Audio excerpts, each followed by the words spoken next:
My guest today is Stuart Elliott. Stuart is recognised for helping people break free from the mental prison of negative self-talk that keeps them drained of passion and dissatisfied with life.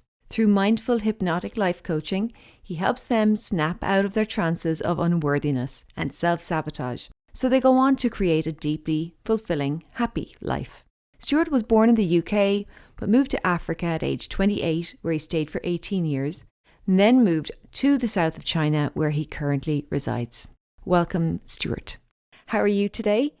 I'm great, and it's great to be here. And, hopefully I'll be able to inspire people today, because that's what my life's about at the moment.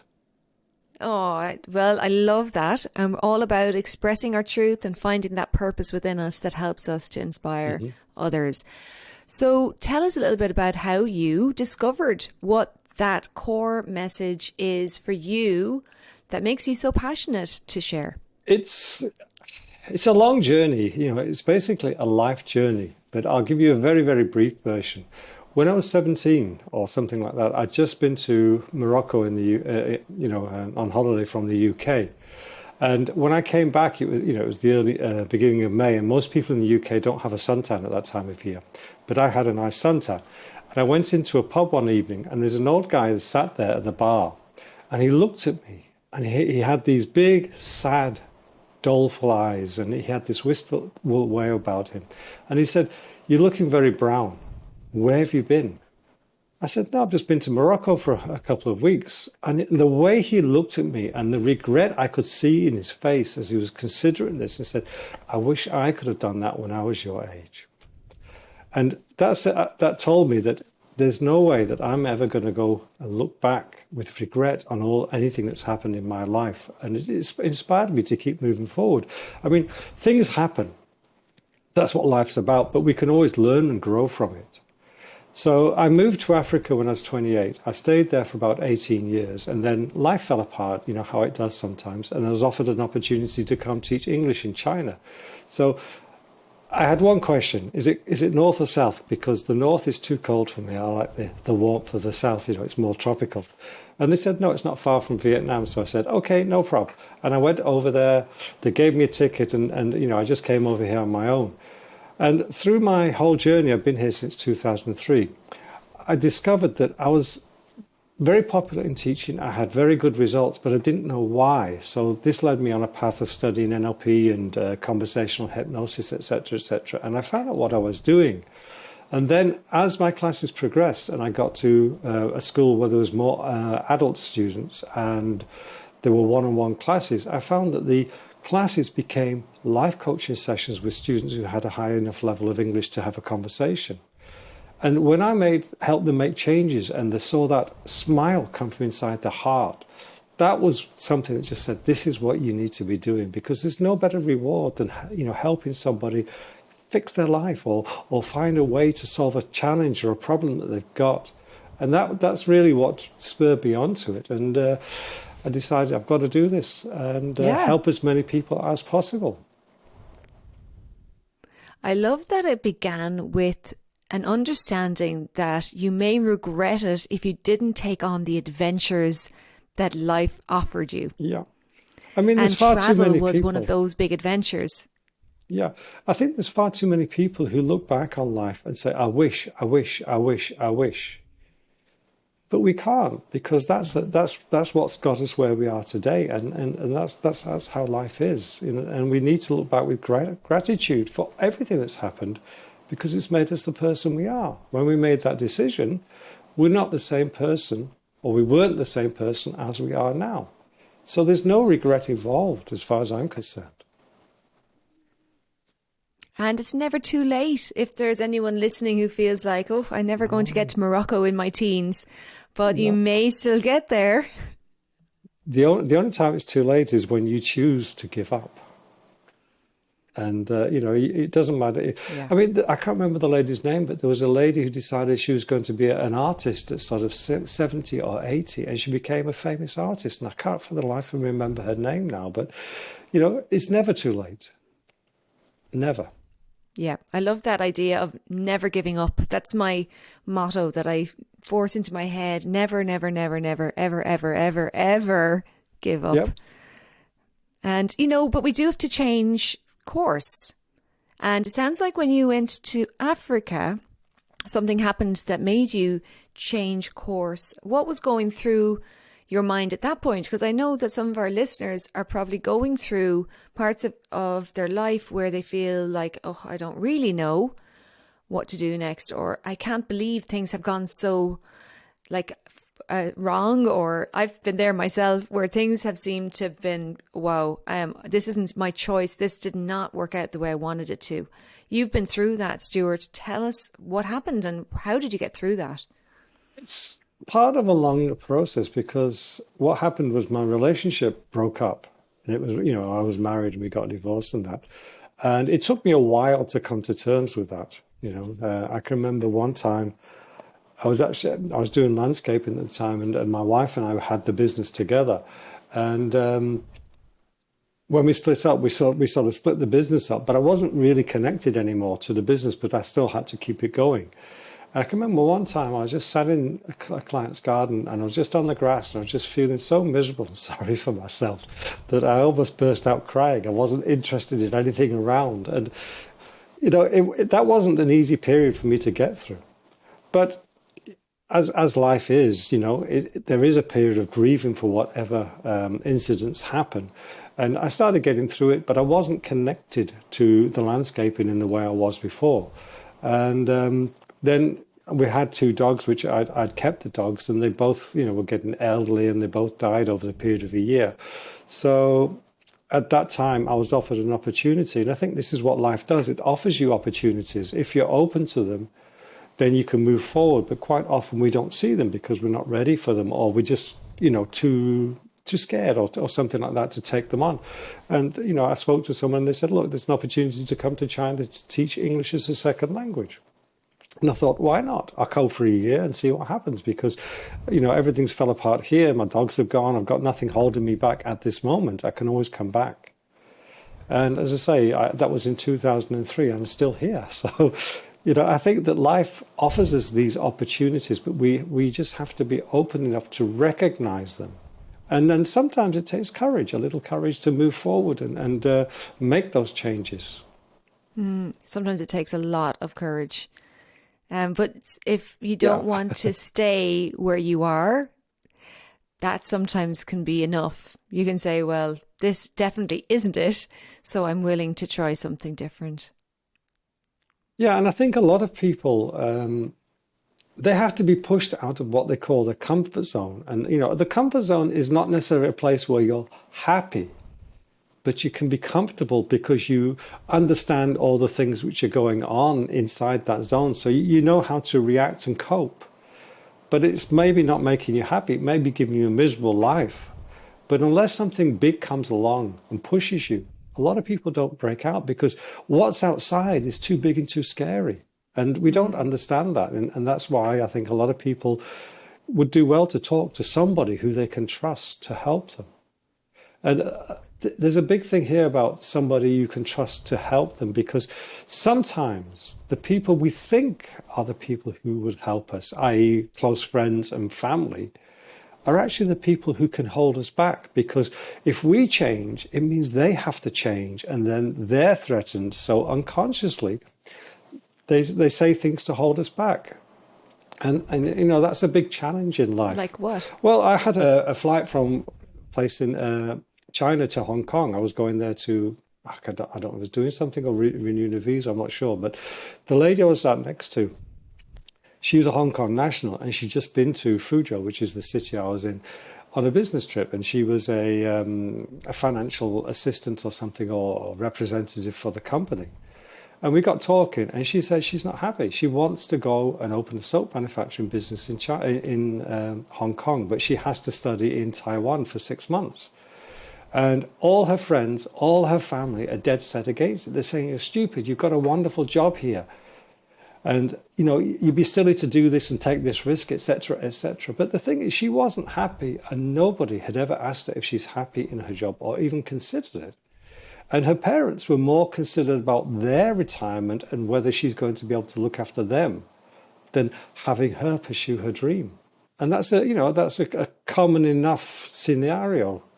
There was another student I had who he had a dead-end job in the city of Fuzhou, and he was 29 or something like that. He was living at home with his parents. He hadn't got married at the time. And he was offered a wonderful opportunity to go to Beijing and start a real career. His parents wouldn't let him go because they were scared that if he went there, there'd be no one to look after them. Wow. And they were holding him back. And it's not that uncommon a situation if you think about it. How can you express your truth and like live your purpose if we have those voices in our heads? And it's bad enough to be fighting the little voice we have in our own heads that's going, oh, I'm scared. But when everyone else is saying it as well, that makes it a lot harder. Yeah, it's a challenge because, the people are close to us and we're not trying to ostracize them or to cut ourselves off with them. So I think the first thing is we have to start to understand where they're coming from and what their concerns are. Then we can build a way to mitigate those concerns.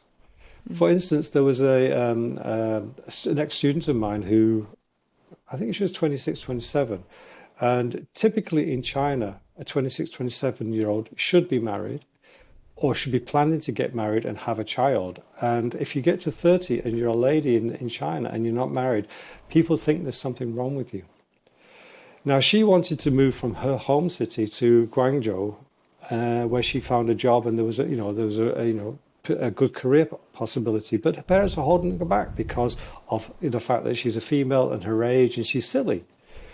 And she was getting very upset at everything. So, through talking to her and helping her, I got her to understand, number one, her parents' point of view, and number two, the pressure they were under from the rest of the family, because they were being told, what's wrong with you? Can't you handle your child, etc., etc. Mm-hmm. And through that, they started a conversation, they started a dialogue, and they became closer and closer until her parents were on her side.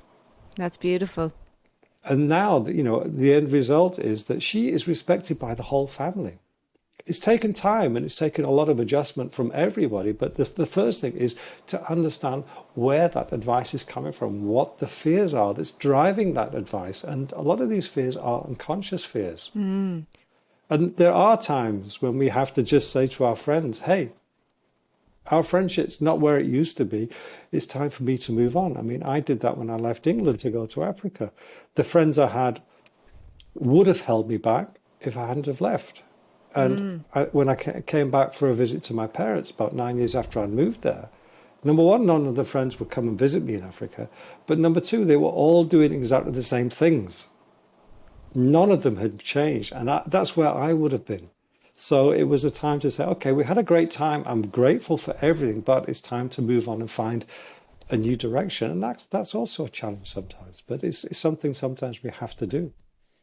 I'm so curious because your wisdom is so evident to me that you have a way of understanding situations, that you're helping other people and your clients to understand. I'm curious, when you started teaching and then you developed your coaching style through your teaching and then you did your studies, was there anything from your childhood that might have given a clue that this was something you would end up being good at? Well, when I was about 16, 17, I had a girlfriend and she always told me I'm a teacher.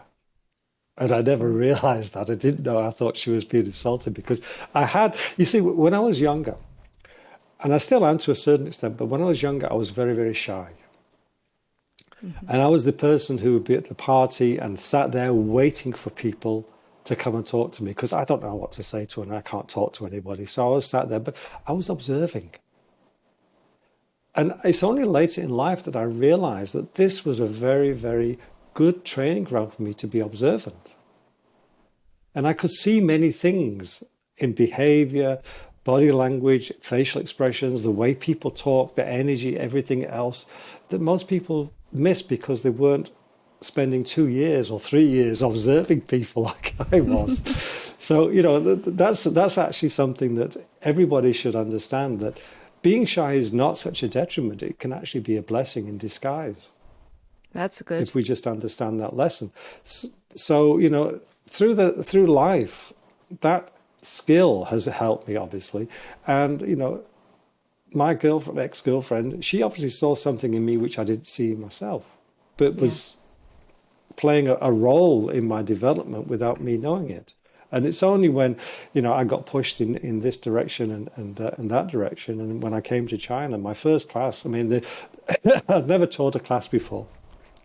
The people came along and said, okay, we've got a class for you. Here you are, 500 people, no preparation. What the heck can you do? What? 500 people in one class?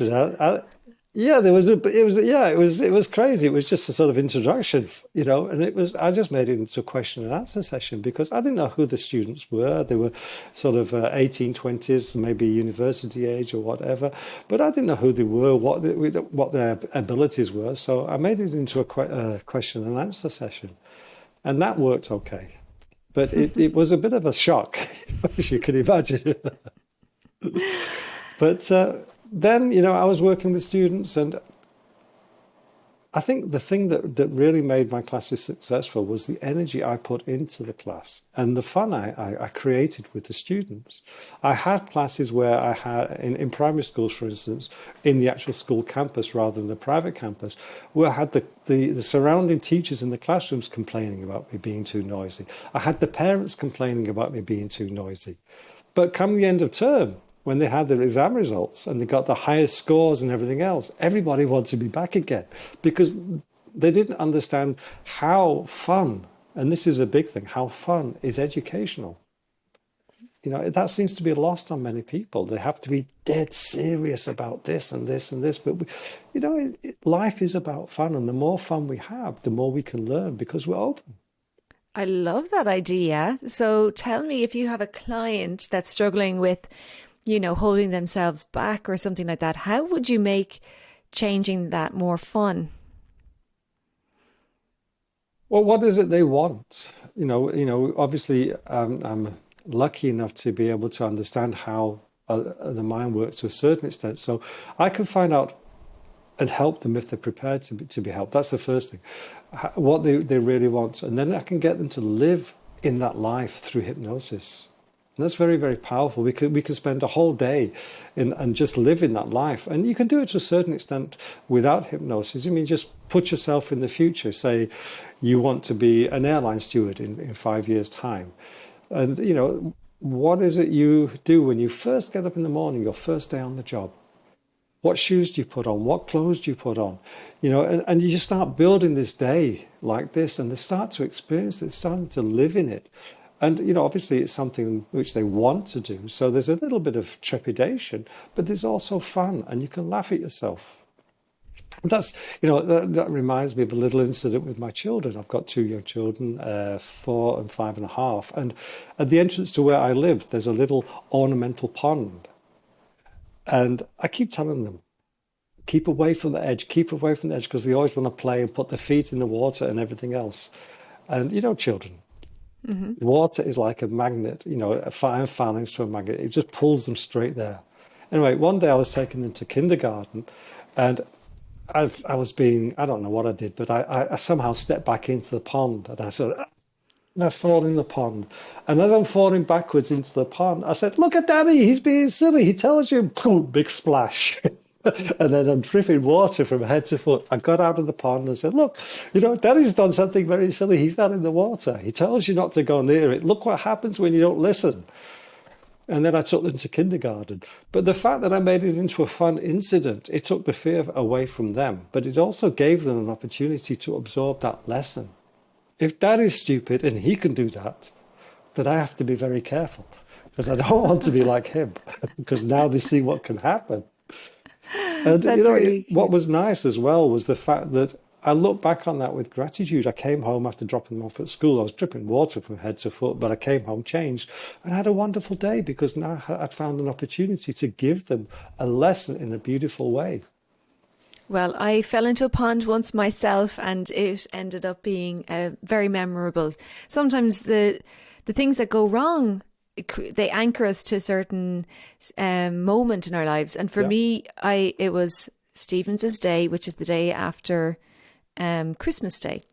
And my mother had bought me a really heavy wool coat. I don't even think I really wanted a wool coat. But anyway, I was playing at the edge of a pond in this beautiful wool coat, and I was down on my hunkers, you know what I mean? Just like acting like a big kid in my best clothes that I shouldn't have been probably doing.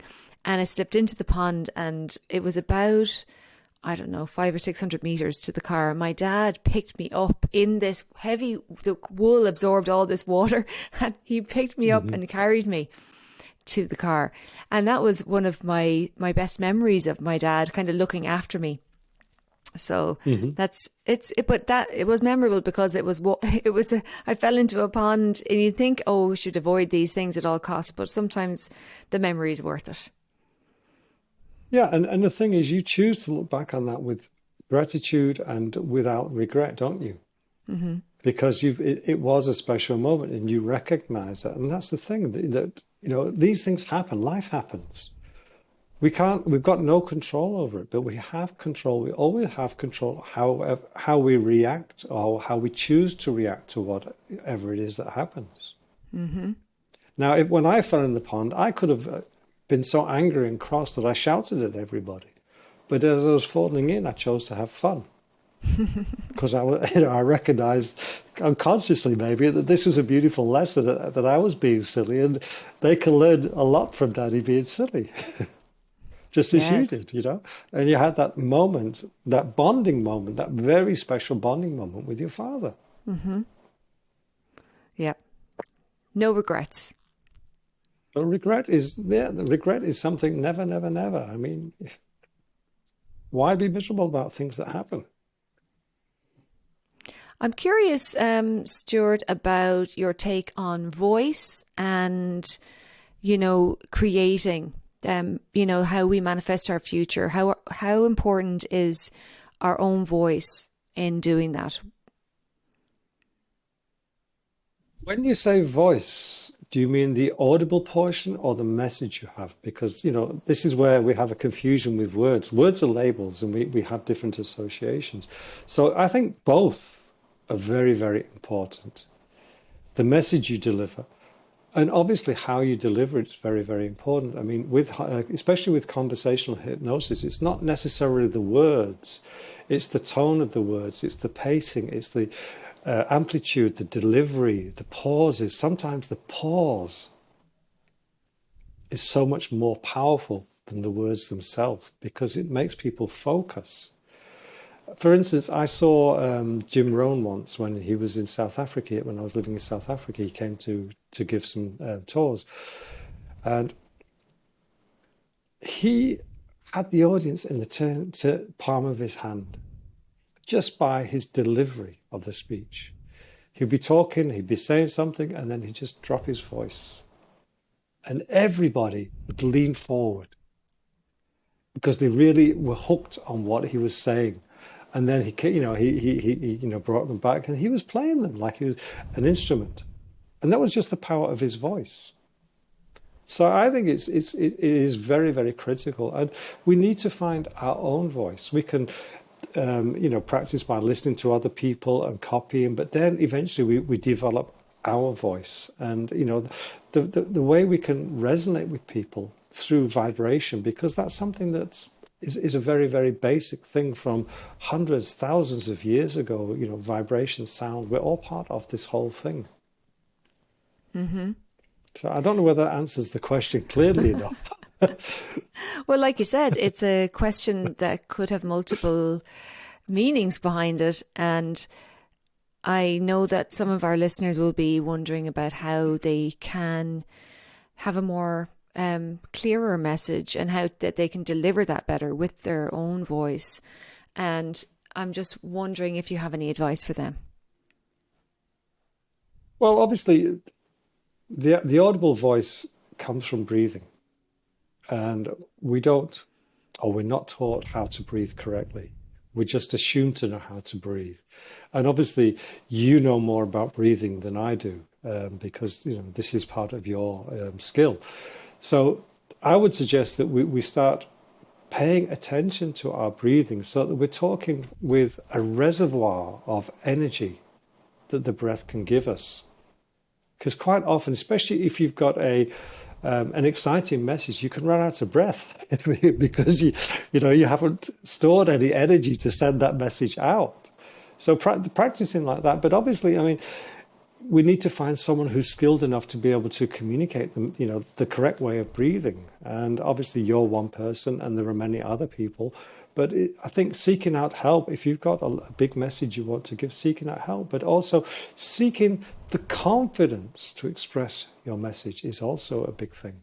Because a lot of people have these messages, but they're too scared to say them because, upbringing or whatever, they're feared of being put down.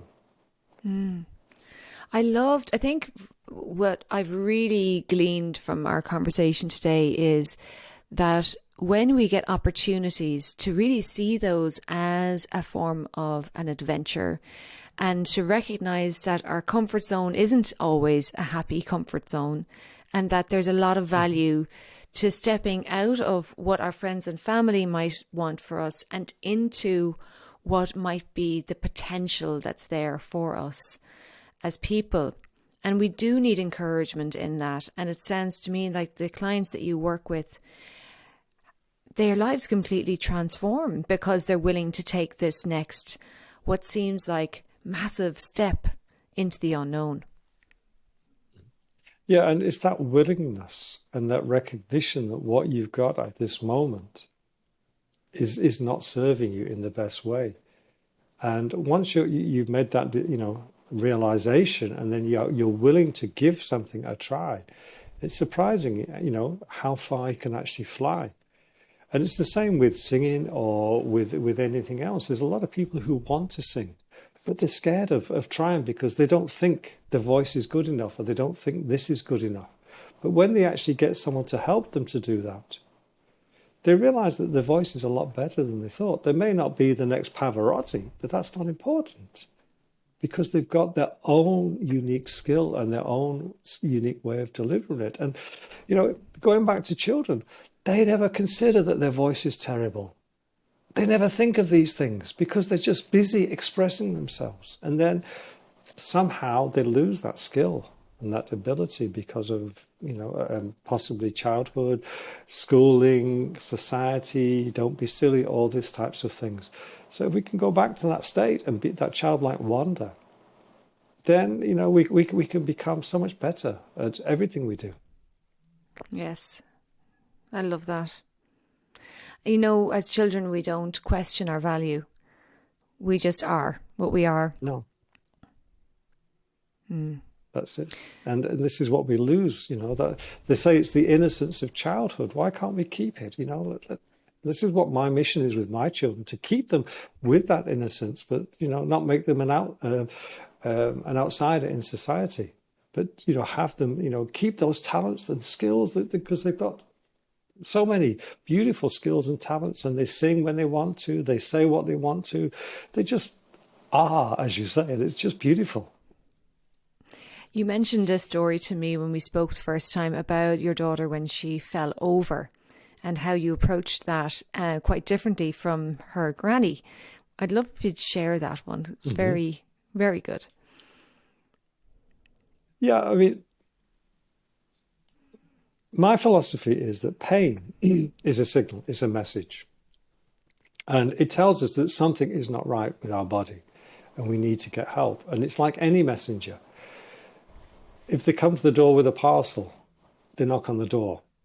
And if nobody answers, they knock harder, and they knock harder, and they knock harder. So the pain is the same. If we don't listen to it, it's going to get more and more and more and cause more trauma within us. But if we say, okay, thank you, I'm glad you told me, I'm going to do something about it or whatever, then the pain can lessen. It may not go away totally, but it can lessen because now the message has been heard. So with this understanding, whenever my children hurt themselves by running around and doing silly things that children do, I say, oh, that's great. And what? People don't like this. But I say, yeah, because look, what does pain tell you? Don't do that. And then all of a sudden they change. Okay, yeah, they don't do that. That's good. And the pain's gone and now they're off again. But, my mother-in-law, when my daughter, she was about 18 months old, she fell over and she banged a knee or something like that, and she started crying. My mother-in-law picks her up and she's smothering her and amplifying everything, making it worse. And I told her to put her down. And reluctantly she did. And I went up to Bella and said, what happened? Where's it hurt? Oh, my knee. I said, how did you hurt it? I fell over. What does the pain mean? Don't do that. Oh, and then she's like smiling, and then she runs off, and there's no more tears. It's all forgotten. There's nothing, because I've not amplified it. I've not increased it. And the funny thing is, both my children now, if I hurt myself doing something silly, Daddy, don't do that. Straight away. So they know the message. But obviously, if there's really serious stuff, then we've got to put a little bit, a different slant on it. But for general knocks and bumps and bruises, it's wonderful. And even serious pain, if you can just accept the message and then take action, then it can get lesser. Do you know, there's so much in what you've spoken about today. I think there was a message in that meeting with the man at the bar or whatever it was, who looked at you when you were all brown and tanned, and you received a message from that interaction as well. And we all are receiving little clues. We're interacting with the world, and when we notice how we feel in situations, that's like a message as well. For me, when I was in a show and I was singing and I felt so amazing, that was my message that I wanted to work in music. I listened to that. I was like, well, that's when I'm happiest.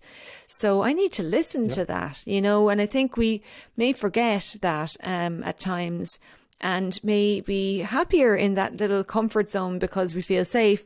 But life is for living. We don't want any regrets, do we, Stuart? No, I mean, that's the thing. When you get to, I can't remember the name. There's a lady who was working with people who were in a terminal ward or terminal facility, and she asked them the 5 regrets of the dying or something like that. She wrote a book or a paper about it, and not accepting things as they are, looking back on life with regret, not being grateful for everything that's happened.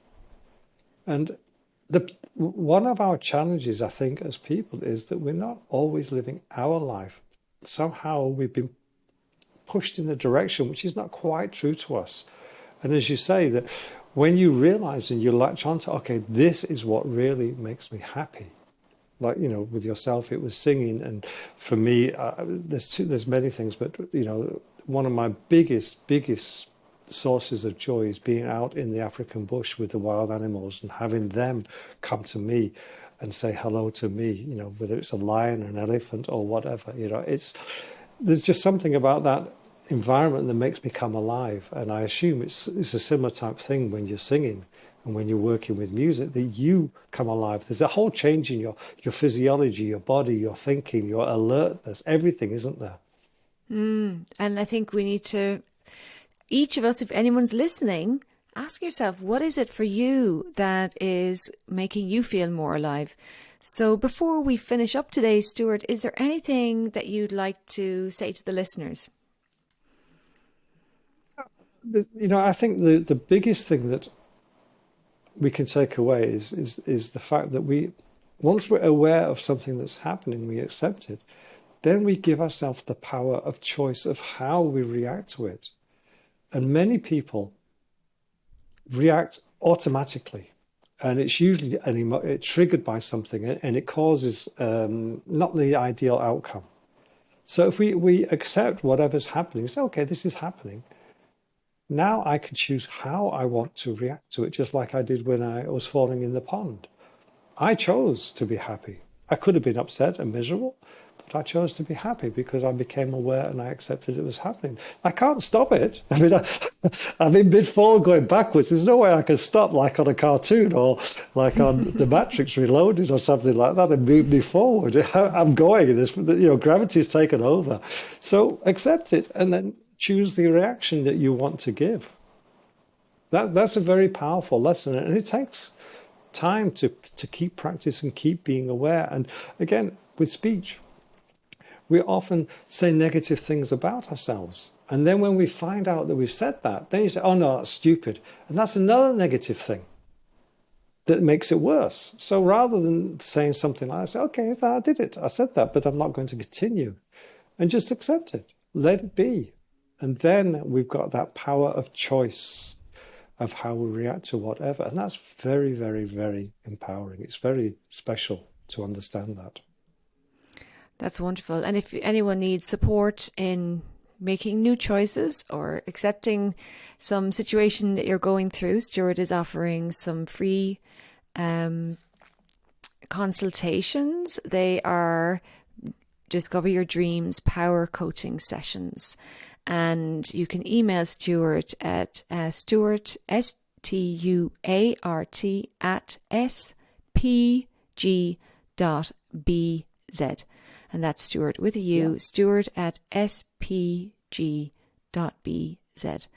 And there will be some more information with Stuart's contact details in the show notes. Thank you so much, Stuart. I know that we could have kept talking and there were other tangents that we could have gone on, but I just loved the message you brought today. I think that there was so much value in that, and I think that that was perfect. So thank you so much.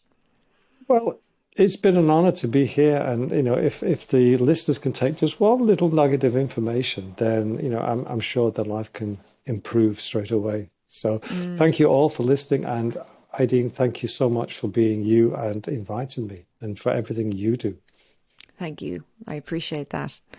Take care, everyone, and bye-bye. I know.